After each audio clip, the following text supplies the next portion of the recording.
This is the Business of Apps podcast, bringing you actionable insights from the leaders of the global app industry and the world's fastest growing apps. You can find more app news, data and analysis over at businessofapps.com. Welcome to the Business of Apps podcast. On this show, we invite app industry professionals to cover various topics. We promise to do our best to keep it both insightful but brief. In this episode, we have Esther Trapadoux, Growth Marketing at Amplitude. Esther, welcome to the Business of Apps podcast. Hi, everyone. Glad to be here. Thank you for coming. It's great to have you on.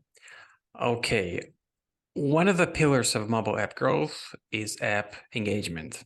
Month after month, year after year, this is the never-ending challenge for every app marketer or mobile product manager out there. This is what keeps them up in the night, put them on a plane to fly to the next app industry conference to learn more about it. It doesn't matter what country's app economy we're talking about or app category. A robust app engagement strategy is what brands desperately need to beat their competition, to stay afloat, especially in such economically challenging times as right now.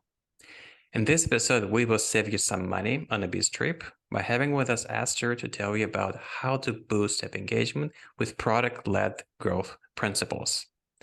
But first, Esther, let's kick off this conversation with talking about you. Please tell me about yourself and what is your background in mobile? Yeah, sure.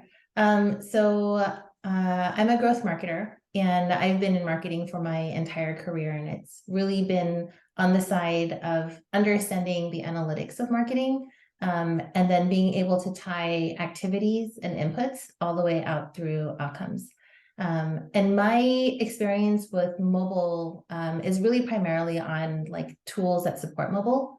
And that's exactly, I think that's why we're talking, and I come from Amplitude, is thinking about like product analytics, and then understanding the journey from acquisition, which I think a lot of mobile app teams think about, maybe spend a little bit too much time thinking about, and not enough on understanding what their retention trends look like. And that's ultimately engagement and like understanding like why users are churning and why they're staying. Great. Tell me a little bit more about Amplitude. What do you guys do?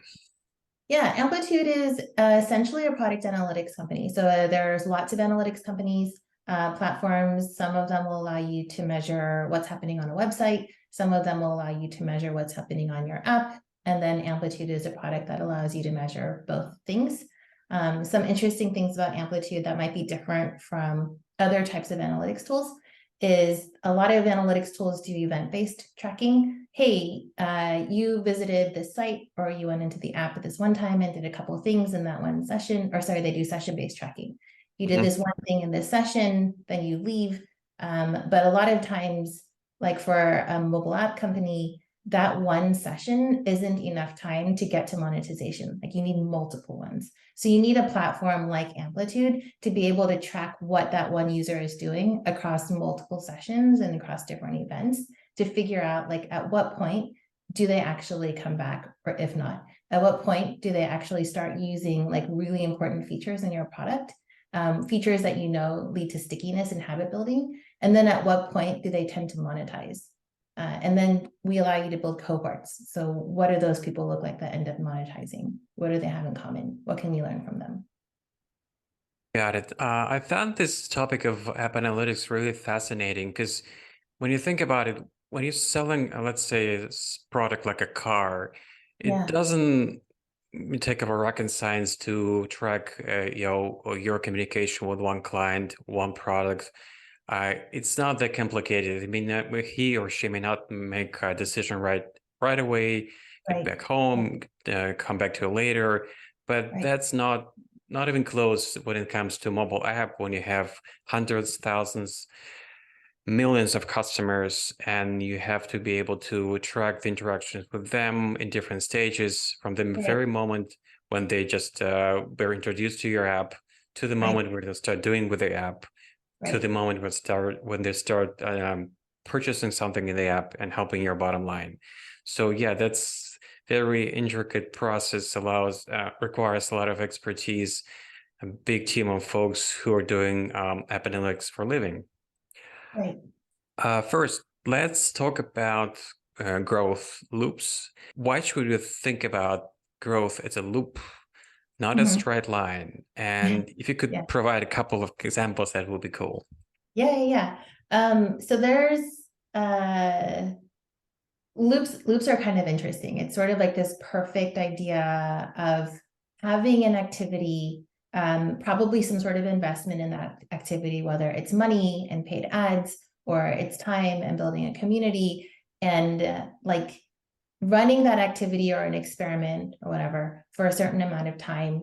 And a lot of times, if you walk away from it, paid ads, I think, is like a really good example of a linear activity where you buy a bunch of ads on like whatever, on Facebook or Instagram or whatever, and then you get some conversions off of it. So people sign up and they download your app. Like a lot of times people will sort of walk away and then they'll track that thing. Oh, this app generated this many new users. This app generated like these many clicks, and those clicks generated this one other thing. And then you kind of walk away and you stop measuring from there. And you don't really look at like the quality of that traffic, how like long you were able to retain that person, like what actually drove them there. What kind of promo were you running, and did that actually pay off like 3 or 6 or 9 months down the line, until you get to like important monetization moments. Like if you stop measuring at the moment of acquisition, then that's a really good sign that you have created just a linear activity.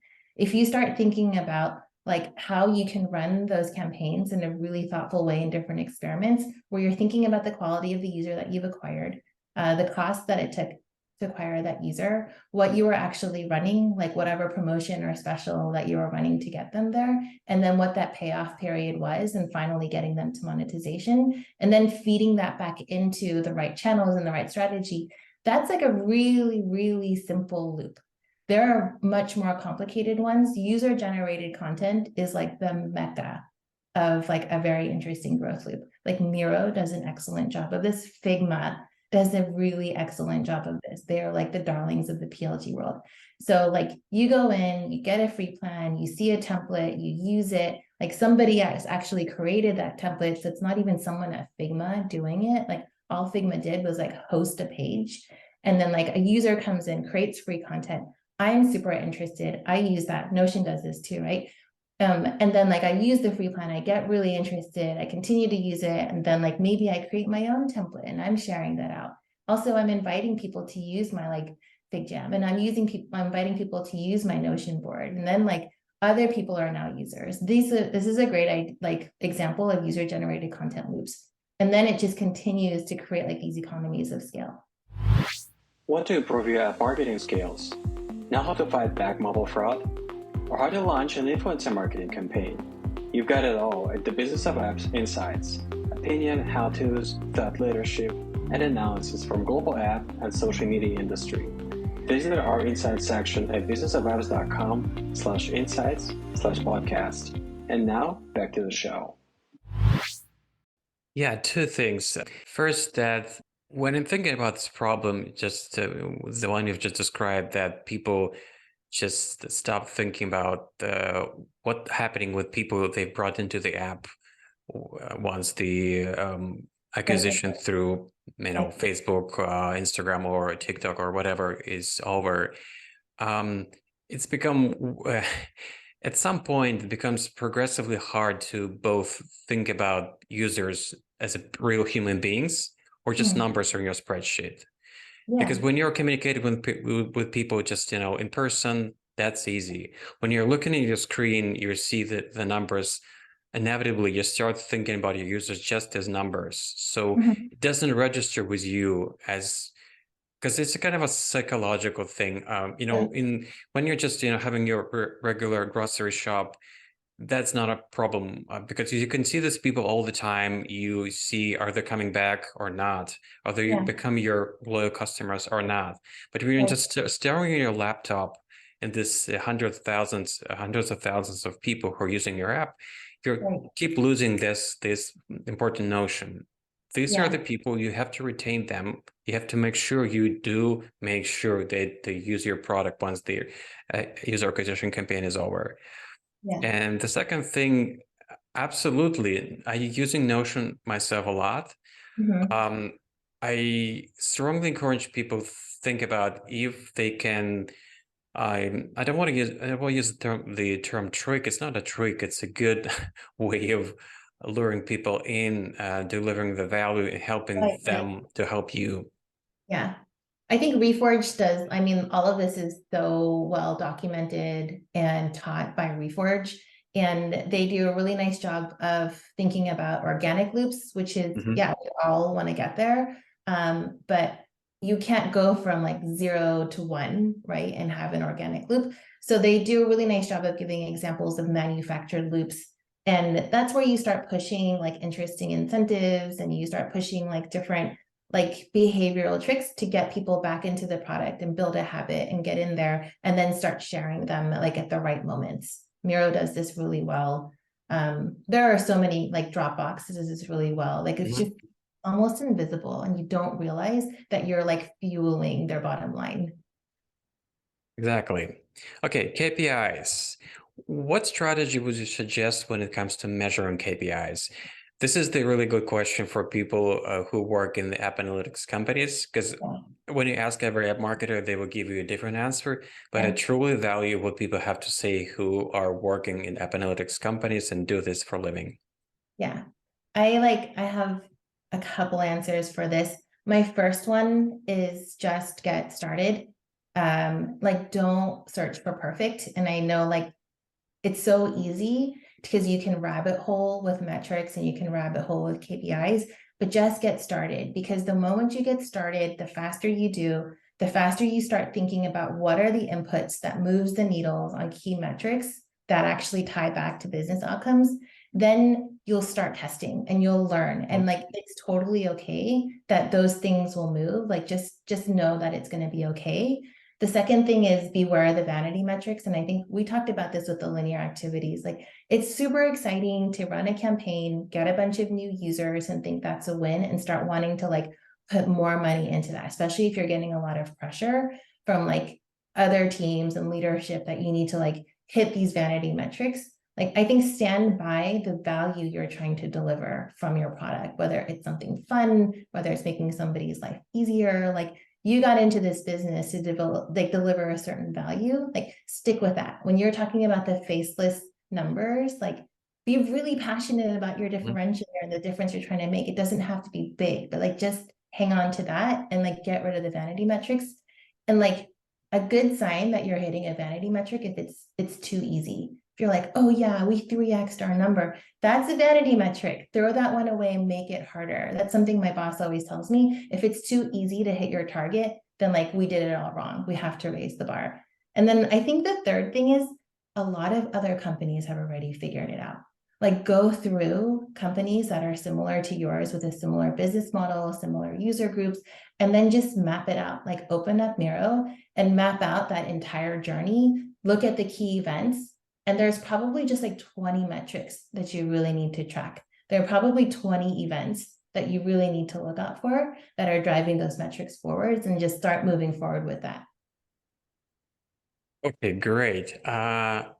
Next up, it's let's add a bit of astronomy to this conversation. Esther, please tell me about the North Star concept and how it works for app analytics.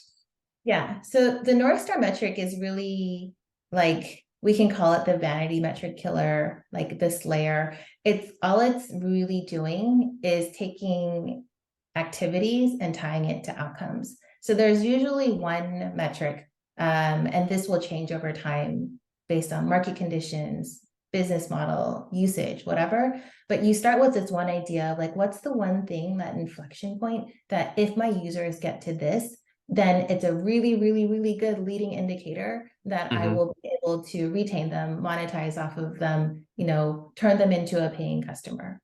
And for Amplitude, like we look at things like weekly active users. Now we have weekly active learners. We have like chart creation. Like there are a number of different things that we're looking at that we know, like if they hit this point, then like they're going to become like somebody that's able to drive our revenue. Like if we can get people to actually hit this metric, what's like one that's something, because that's a B2B use case and not a lot of people can relate to that. I think with Facebook kind of has this really iconic North Star metric case study where they thought, I think it was like sharing or something like that, like the number of sharing or the number of posts. And there was this idea of like, what is it that Facebook users actually have to do in order for us to know that we're going to end up like keeping them around for like long-term customers. And then it ended up being something like really specific, like inviting 7 friends. There was some sort of inflection point that was really, really precise of like the moment that they invite like 7 or 9 friends or something like that became their North Star metric, because they knew like everybody afterwards, like they had like a really, really high probability of like generating revenue off of them, probably through ads. So everything, like all of the squads and all the product pods that were working like on these different products at Facebook, and like it can translate to any company with a North Star metric, will work towards moving a needle on input that also ties back to that North Star metric. The North Star metric is your indicator. Are you going up or down or you staggering, right? Yeah, I think that's a good way. I think another way to think of it is like, are all of the things that your team is working on, they're building, are they moving the needle on like different inputs that are actually moving your North Star metric forward? Okay, got it. App engagement is a dear to heart of every app marketer. And we know there are different kinds of engagement. So let's talk about not Game of Thrones, but game of engagement. What are types of app engagement are out there?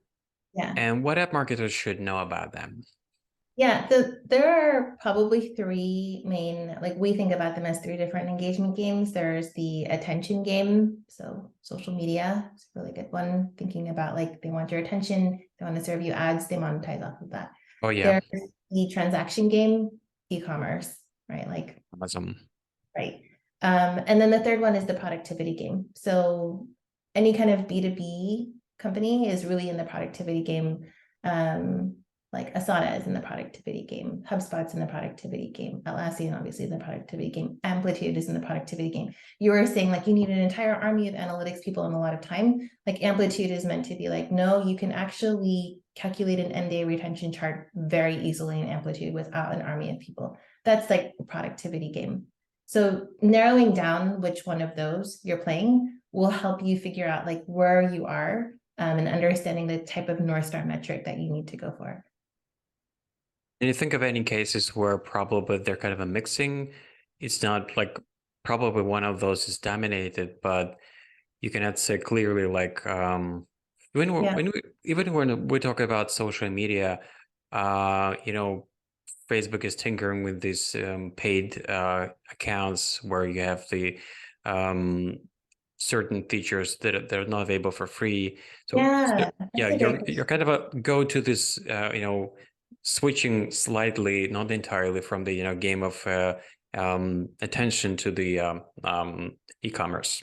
Yeah, it's a really good question. I would say first, if you're serious about trying out the North Star framework, like it's okay. You don't have to get hung up on what's the perfect game. I think marketplaces struggle with this because they have 2 users, they have the buyers and they have the sellers, and there's like a transaction game there for buyers. Maybe there's a productivity game there. Maybe there's even an attention game. So the marketplace is like a weird thing there. It's okay to not know exactly which one, but most likely you are playing one game, but your inputs might be playing a different one, right? So like you might be playing the attention game, but your inputs could be the productivity game, and it'll look like that. So understanding like where things are, there's a really cool, like very simple flow chart of the North Star metric framework. And like, I can share that later with you. You can share it out with people, but it's literally just like activities, inputs, North Star metric, business outcomes. They all go in one direction. Understood. All right, let's sum up what we've just covered. What are the key takeaways for our listeners? Just get started. It's okay to get started and not find that perfect metric. Just start testing and move quickly. The second thing is like beware of the vanity metric. So if your numbers are too easy to hit and you're always like overcoming them and you're saying you're doing anything X, they're probably a vanity metric. They're probably too easy. And then beware of the linear. Let's say it a different way instead of linear versus growth loops. Like, are you really driving value for your users? Or are you just acquiring users and dumping them into your product and not thinking about like what they're doing later on?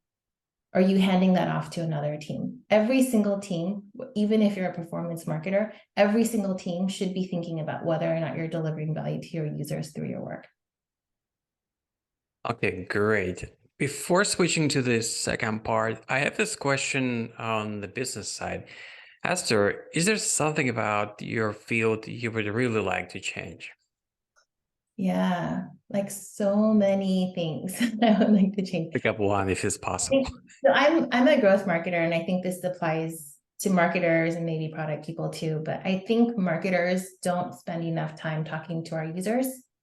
We spend a lot of time making assumptions, building campaigns, running activities, driving forward vanity metrics, thinking about the machinery of marketing, but not enough time talking to users. I would love to change that and have that like ingrained in the culture of marketing. Yeah, it's hard. That would be definitely great if that's that thing can be changed and on scale for every industry. Right.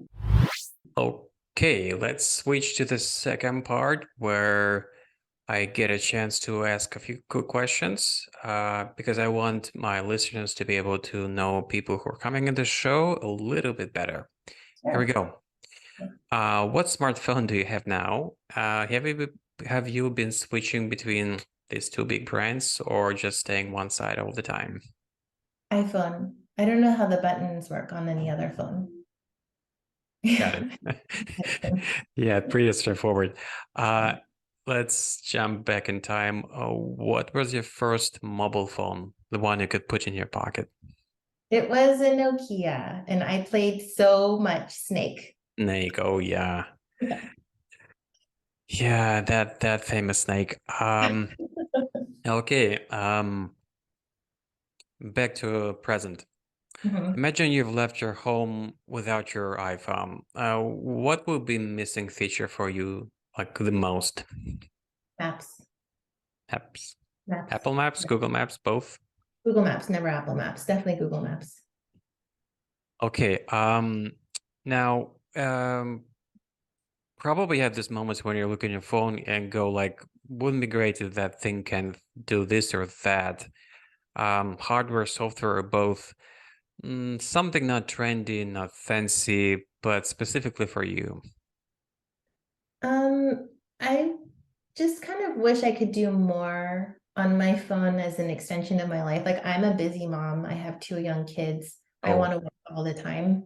And I really wish like this is, I think, on the side of companies like Miro, like if they could just make their mobile app experience better, any kind of project management tool, like editing a Confluence document on your phone is really, really terrible. So like all of these things, I just wish it could help me like extend my life from my laptop into my phone. Got it. Yeah, that would be great. Okay, before I let you go, very final question. How can people get in touch with you and get more information about what you do? Yeah, so I definitely open getting in touch with me on LinkedIn. And then I'm also building a community at Amplitude. So would welcome people joining that community. It's called Cohort. I would be happy to send you a link to join. Yeah, those are the 2 best ways to reach out to me. Great. Esther, thank you so much for coming on the show and spending time with us. Thank you. Yeah, thank you. It was fun. And that was Esther Trapadoux, Growth Marketing at Amplitude. To listen to more episodes, subscribe to our podcast on iTunes, Spotify, Stitcher, Google Podcasts. Just search for Business of Apps and you will find us easily. Remember, we release episodes every Monday. So subscribe and you will be able to get new episodes on your smartphone, tablet, or computer as soon as we release them. And please don't forget to leave us a review or comment on iTunes. It is highly appreciated. And all episodes will also be available on businessofapps.com. Thank you for listening. See you next week.